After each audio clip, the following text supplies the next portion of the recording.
Rain falls from a black sky. Frigid water races over the mossy stone of St. Paul Catholic Church. Thunder rattles the stained glass depiction of the Easter resurrection. Next to the empty tomb hovers Jesus, right above the warped double doorways that led into the sanctuary. Inside the church, Father Collins scuttles about, emptying pots of rainwater. His curved spine seizes as he bends over to grab another full pot. He stumbles into a pew, gasping from the pain, and is greeted by a small swarm of mosquitoes. For every one he slaps against his flabby neck, 2 more appear. Father Collins groans as he contemplates his lowly existence. Years ago, he had a clear path to the Vatican, but that was before all that unpleasantness in Pittsburgh. Even though all was forgiven, they still banished him to a school for blind boys in Bolivia. Things ran their course there. His next post was this backwater dump somewhere in the Mississippi Valley swamp where the nearest living Catholic was over 100 miles away. However, this was considered a historic site, so the church required someone to be there at all times, even though the only services he had performed in the last decade were all funerals. Before Father Collins, a friar was responsible for the upkeep of this dilapidated church. Obviously, maintenance work is more suitable for a friar, not an ordained priest. However, the leadership seemed intent on ruining his career, his reputation, and his life. Instead of dining with the Pope, he chases swamp rats away from the communion wafers that only he partakes in. There's a loud bang as a gust of wind tears shingles off the sagging roof, and the trickle of rain from the ceiling becomes a steady stream.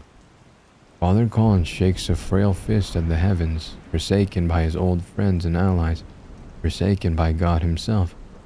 Father Collins forms curses on his lips, but the only words he mutters are, "The devil take me."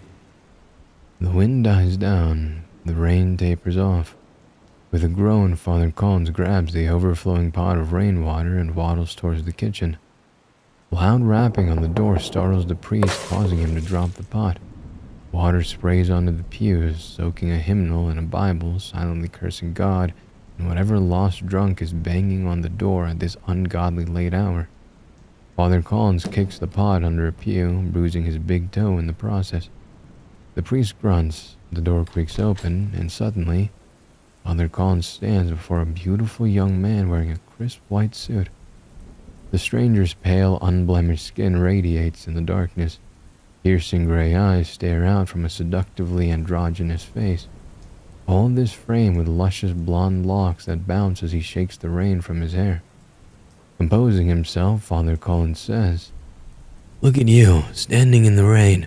Come in, come in. What can I do for you?" "I've come to make my confession, Father Collins," says the young man. His voice reminds the priest of a gently plucked harp. "Have we met before?" The young man smiles, showing off a perfectly straight row of perfectly white teeth that glimmer from some unknown light source. "We've met a few times in the past, but I'm not surprised you don't recognize me." With a skeptical gaze, Father Collins ushers the young man in. Certain he would have noticed such a beautiful creature if they had ever crossed paths. The rotary candles flare up as the young man enters the sanctuary. The priest shivers with excitement as he guides the young man to the confessional booth. What sort of delicious sins will pass through those glistening soft lips? Father Collins closes his eyes as he sits in the confessional booth, trying to remember the words to a ritual he had not performed in years. Giddiness clouds the priest's mind as he takes a deep breath and asks the young man how long it had been since his last confession. "Long time, Father Collins. Very, very long time." Father Collins smiles, sensing an ulterior motive for this young man's visit. This is no ordinary parishioner. "What is it you wish to confess, my son?" "Murder." Father Collins stiffens. "I beg your pardon, but did I hear you correctly? Didn't you say you murdered someone?" "Not someone, but some people.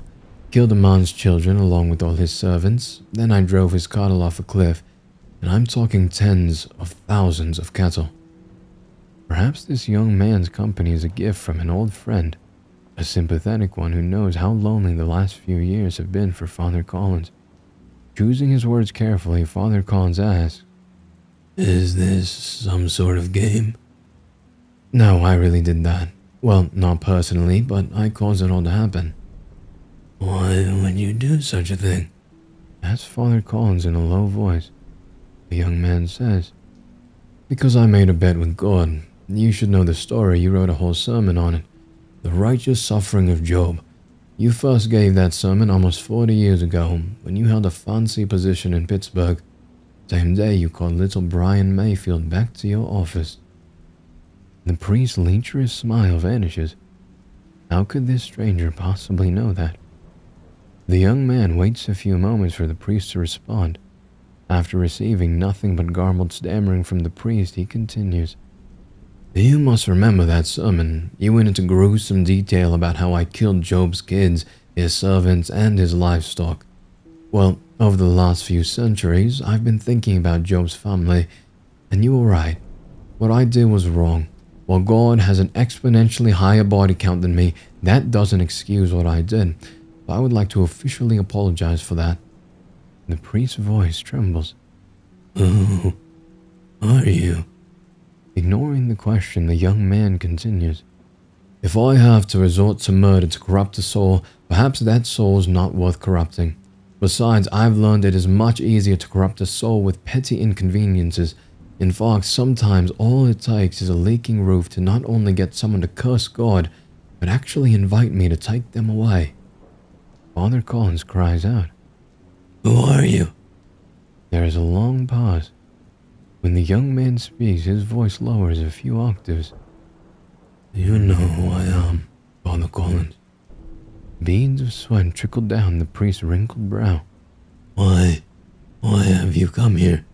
You can't even be here, it's impossible. This is sacred ground, holy ground. No evil may enter. A guttural laugh engulfs the room. Then how do you explain your presence here, priest? Father Collins slams his way out of the confessional booth. There's a clattering on the floor. His rosary. The necklace band had snapped. He bends down to grab it, but the wooden crucifix sizzles in his hand. Father Collins screams, dropping the rosary. The young man appears behind him. Do you remember Orny Baker? Scooping up the rosary, Father Collins howls through the pain and throws the rosary at the man in the white suit. The man disappears, but his laughter still echoes through the sanctuary. Thunder rumbles in the distance, and all is quiet. Was this a dream, a vision, a hallucination? Was solitude driving him mad, or the unthinkable? The blisters on his hands seemed real enough, and if those were real, then that thing could be a demon, if not the actual devil himself. Father Collins retreats to the bowl of holy water near the entrance of the sanctuary. As he reaches down towards the still water, the young man appears behind him. I wouldn't touch that if I were you. Father Collins freezes. This has to be a bad dream. Father Collins had served the church for over half a century, feeding the poor, comforting the distressed, and saving souls from damnation. He had nearly been appointed as a bishop. Certainly, this is just some sort of test. The young man continues. But back to Orny Baker. He lived in this very town, had a family out in Pittsburgh though. Spent a couple summers out there in the very same pariah you served at. Father Collins plunges his right hand into the holy water to fling it at the apparition, yet the water boils upon touch, and when he tears his hand away, large chunks of burnt flesh fall off. With a shriek, the priest falls to the floor. Smirking down at the priest, the young man says, Told you not to touch it. You're mine now. Father Collins watches in horror as the skin peeled from his hand, then blood, muscle, and tendon ooze off the bone. A scream freezes in his throat. The young man says, Now, you must have done something really special for Orny Baker, because even though he never went to Mass or any other church service after those summers in Pittsburgh, he wrote in his suicide note he wanted to be buried in a Catholic cemetery. Father Collins crawls to his feet. He hobbles to the floor and tugs at the handle. Not locked, but by some demonic magic, the door refuses to budge. The young man steps closer to the trembling priest. In fact, he's buried in the cemetery right behind this church. Father Collins shouts a jumbled Latin phrase and runs past a young man who smiles at the priest skimpering in the sacristy. The priest slams the door behind him, throwing every ounce of his flabby frame against the door. For a few moments, everything is silent, and the wind ceases howling. The priest lets out a quiet sob as he stares at the hand, which is nothing but a stump of scorched bone and pus-spewing flesh. The young man walks out from the vestment closet. Honey Baker, you took him under your wing as soon as you laid eyes on him. Got him to take his first communion. Next summer, you personally selected him to be an altar boy. Father Collins slides down the door until he is sitting on the floor. He weeps into his knees, closing his eyes, praying it all away. The young man says, "Since Arnie Baker was a suicide, he showed up at my doorstep. Not that I had much choice in the matter. Seemed like a good kid, a damaged kid, but a good kid nonetheless. Just in the wrong pariah at the wrong time. But he also wasn't the only one you paid special attention to." Father Collins shrieks, "Get behind me, Satan!" All is silent. Everything is still. The priest mutters silent prayers as a gentle peace descends upon him. Maybe this was all a test. The blood of Jesus Christ had washed him clean of those past sins.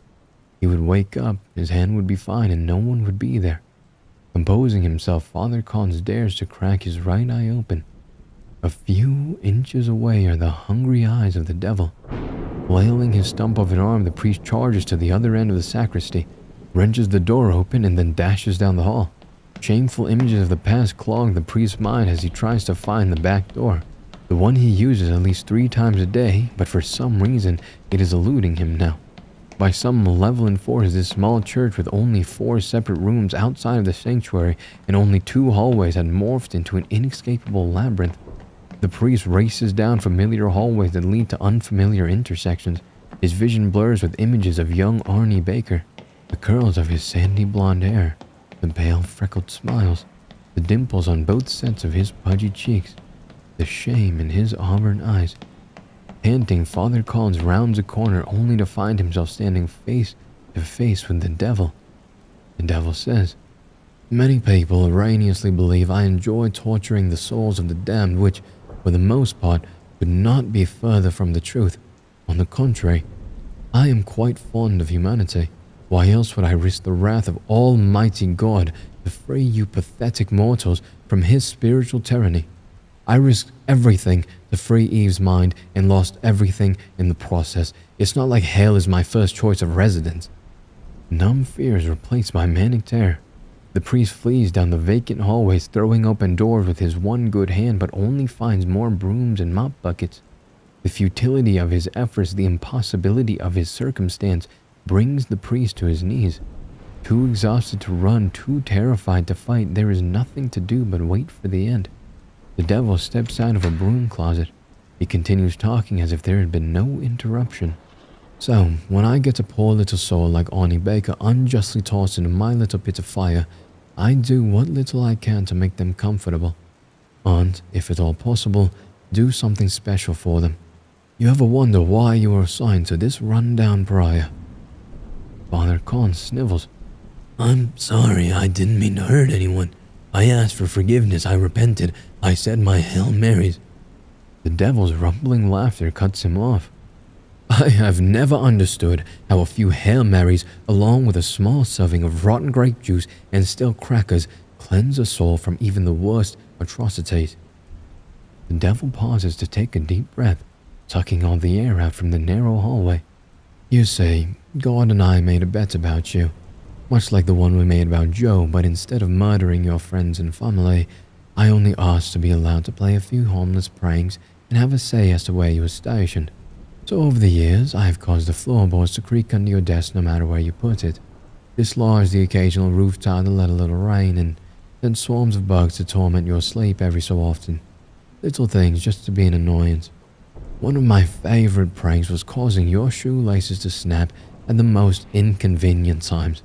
Do you remember that time right before you were about to meet the Archbishop?" Father Collins did remember, quite vividly in fact. Our bishop had recently died, and while the meeting was an informal one, Father Collins hoped to impress the Archbishop in order to further his chance of receiving that coveted position. On his way to the office, he bent down to tighten his shoelaces, and it snapped. Frantic, he tried adjusting the lace to shorten it, only to have it snap again. As he entered through the gold-painted doors of the Archbishop's office, the shoe slipped off, causing him to stumble into a Renaissance-era stained-glass crucifix, a gift to the Archbishop from the Pope himself. The crucifix shattered on the floor along with Father Colin's dream of a station at the Holy See. The meeting with the Archbishop had been the beginning of his downward spiral. Ashamed, embarrassed, hopes dashed, Father Collins did something reckless and was reported, which led to Bolivia, which led to even more unpleasantness, which led to this accursed swamp. Father Collins' sense of shame collapses in a wave of self-pity and rage. Drool forms from the priest's mouth. It was you. This is all your fault. Not entirely my fault. For starters, I only proposed the bet. Your boss is the one who accepted it. And I think you are forgetting that you wouldn't be in this current predicament if it wasn't for the fact that you had carnal relations with a multitude of youths that were under your charge. The devil's accusation does nothing to abate the priest's self-pity. Anger clears away the cloud of past memories which had blurred his vision.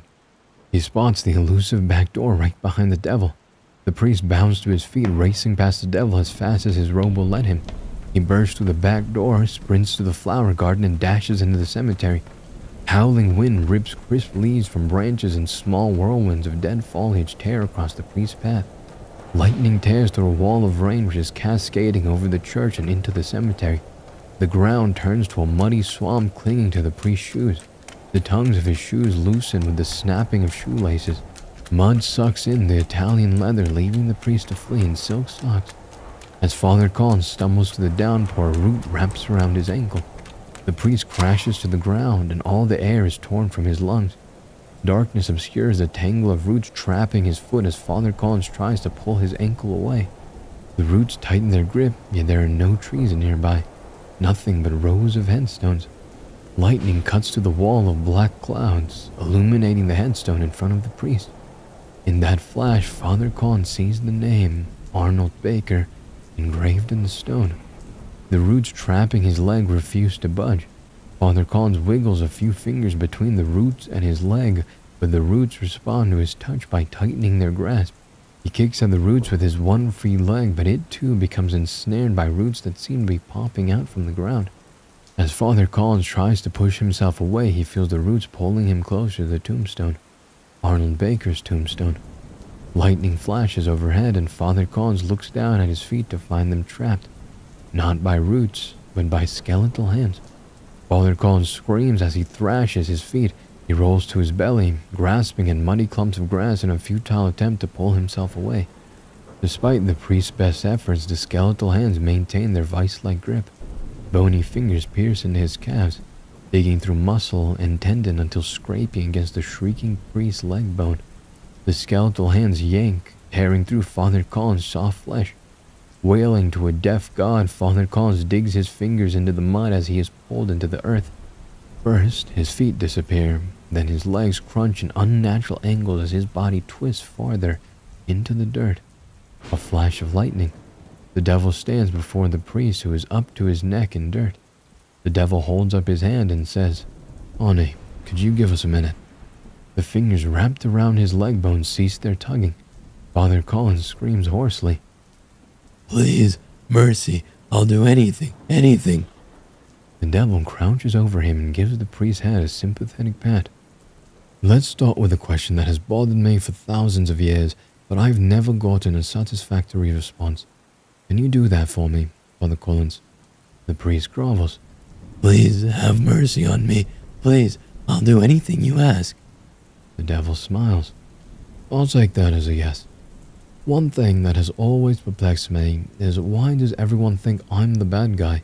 Not saying I'm perfect, but I killed one family and a bunch of camels. That's the worst you got on me. God, on the other hand, is responsible for countless murders, and some of those, like the Egyptian children, were just because he wanted to show off his power. He causes droughts and plagues that kill millions each year, not me. The Old Testament is the memoirs of a mass murderer, and the book of Revelations reads like the manifesto of a deranged serial killer. Tears stream down the priest's pudgy cheeks as he weeps for mercy. The devil ignores the blubbering man's cries. The devil continues.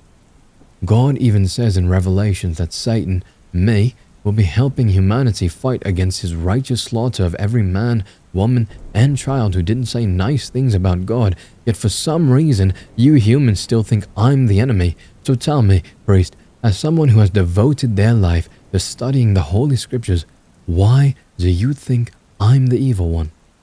Father Collins wails. Please, please, have mercy on me. I can change, please. I didn't mean any of it, just let me go. Giving the priest another pat on the forehead, the devil says, Never get a clear answer to that question. Oh well. Father Collins, it has been a pleasure, and I must express my sincerest gratitude. He pauses as the priest whimpers with confused hope. Then the devil continues. Without pathetic degenerates like you, I'd get no joy from this job. Rising to his feet, the devil walks away as Father Collins screams for mercy. The devil waves his hand and says, He's all yours, honey. Enjoy. Flesh tears as the skeletal hands pull Father Collins deeper into the earth. Worms and dirt clog the priest's throat, drowning out his screams. His stump of an arm scrapes into the earth as his other hand stretches out to the heavens and then disappears beneath the earth. A sheet of rain washes away the claw marks in the mud as lightning flashes over the vacant cemetery. The end.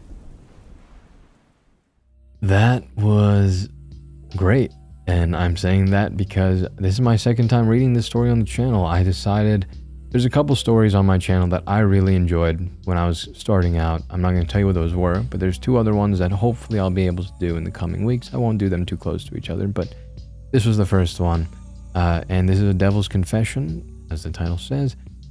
And I really loved this story. I loved voice acting the story. I don't know why. I really enjoyed the lines, and I enjoy the British accent always. So very fun for me to do this one.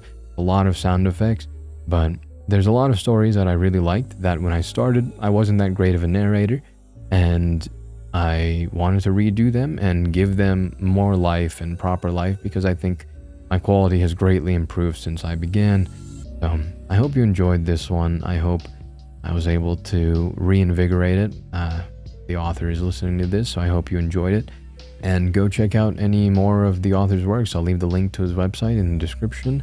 Thank you so much for letting me read it again, and I hope you all enjoyed this one. I will see you in the next one. Ego Volt Anima Vestra.